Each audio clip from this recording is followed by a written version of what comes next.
Hi అండి, welcome to mini vlog. మా బాబుకి యూఎస్ నుంచి సర్ప్రైజ్ వచ్చింది. మా మరిది వాళ్ళ ఫ్రెండ్తో మా బాబుకి ఈ డబ్బాని పంపించారు. అసలు ఈ డబ్బాలో ఏముందో మాకు తెలియదు, మాకు కూడా సర్ప్రైజే. ఈ డబ్బా మీద మాత్రం పెయింటింగ్ రోబోట్ ఉంది. సో ఓపెన్ చేసి చూద్దాము ఏముంటాయో.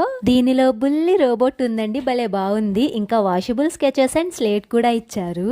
ఈ చిట్టి రోబోట్ డ్రాయింగ్ చేయడానికి చూసి వెయ్యాలి కదా, సో 100 కార్డ్స్ ఇచ్చారు. అసలు ఈ రోబోట్ ఎలా పెయింట్ చేస్తుందో చూద్దాము రండి. ఫస్ట్ అయితే మేము టైగర్ కార్డ్ పెట్టాము. ఈ కార్డ్ ని మన చిట్టి రోబోట్ బుర్రలో పెట్టాలన్నమాట. ఈ కార్డ్ లో 4 స్టెప్స్ ఉన్నాయి. అది లైన్ గా వేసుకుంటూ వెళ్తుంది. అది బొమ్మ వేసిస్తుంది. స్కెచెస్ తో మనము కలర్స్ వేయటమే. ఈ రోబోట్ చిన్న పిల్లలకి భలే బాగా యూజ్ అవుతుందండి. అది స్టెప్ బై స్టెప్ భలే వేస్తుంది. అసలు వాళ్ళు చూసి చక్కగా నేర్చుకోవచ్చు. నాకైతే చాలా బాగా నచ్చింది. ఇదిగోండి కార్డ్స్ అని చెప్పాను కదా, ఇవే ఫుడ్, యానిమల్స్ ఇంకా వెజిటేబుల్స్ అన్నీ ఉంటాయన్నమాట. ప్లీజ్ సబ్స్క్రైబ్ చేయొచ్చు కదండి. జై హింద్.